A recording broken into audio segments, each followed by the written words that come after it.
If there's one word that sums up Bill Ruger's 1022, it's ubiquitous. The guns are everywhere. It's one of the most produced firearms in history. With the Ruger 1022, you have a design that's really endured. 2014 marks 50 years of the production of this gun, and even by conservative estimates, it's thought that at least 5 million 1022s have been produced. I mean, think about it, 5 million guns. This is a sporting gun we're talking about, not a military design signed off by the U.S. military. So 5 million 1022s, if each one of the people who bought those guns shot one brick, one 500 round count box of ammunition, that's 2.5 billion rounds expended through one design. That's astounding, especially for a sporting firearm.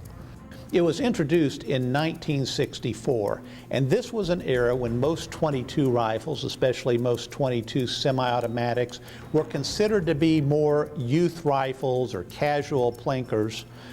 Ruger brought out this semi-automatic rifle. Instead of a tube magazine, it had a 10-round detachable rotary magazine. Very reliable, very accurate, very sturdy, very well made.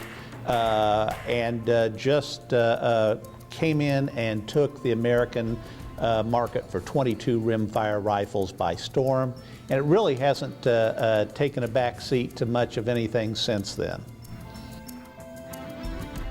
The 1022 is probably the most customized and customizable gun in the American sporting firearms market. And one of the reasons that it can be so easily customized is that Ruger designed the way the barrel attaches to the receiver very cleverly so that the barrel simply slips into a hole in the front of the receiver and has a notch cut in its bottom. A V-shaped block then attaches to that and is drawn toward the receiver with two Allen head screws. So changing the barrel on a 1022 is easy to do and can be done with a simple Allen key at home. Bill Ruger in 1964 had the idea that he could put out a inexpensive but innovative .22 rifle, or carbine actually initially, that would really catch people's attention. And as he had a knack for doing, Ruger put features in the gun that he liked.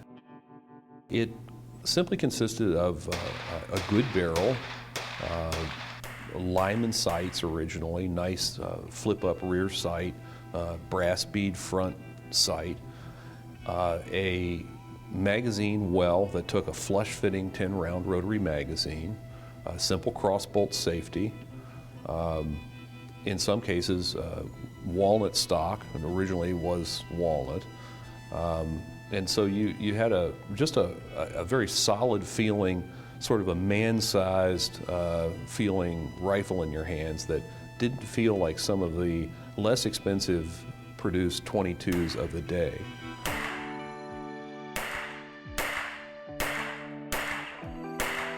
You know, Bill Ruger was a real gun guy, and he learned from not only the guns he made, but the guns he owned. And one of the things that he really liked was the Mannlicher Schonauer carbine, and it had a rotary magazine. So what Bill Ruger did was make a detachable rotary magazine for a .22 rifle. And it's a simple blowback operated carbine called the 1022, and it holds 10 rounds in its magazine.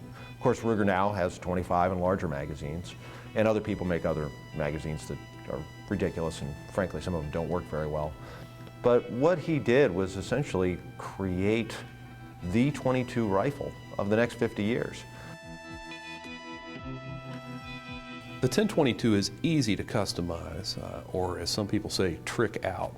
There are all sorts of stocks, scopes, mounts, muzzle devices, additional barrels, higher precision fire control assemblies, buffers, elongated magazine catches, something that again the factory eventually caught on to and extended as a factory standard item.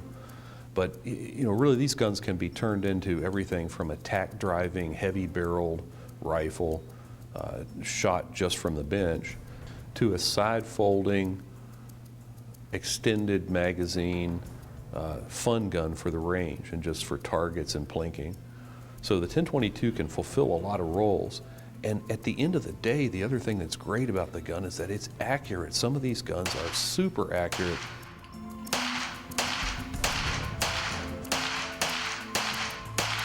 There have been so many variations of the 1022. There have been commemoratives, there have been takedowns, there have been synthetic stocks, there have been carbines, there have been rifles, there have been Mannlicher stocked 1022s. And really the system that Bill Ruger came up with, his V-block locking system, allows guys to mess with the gun.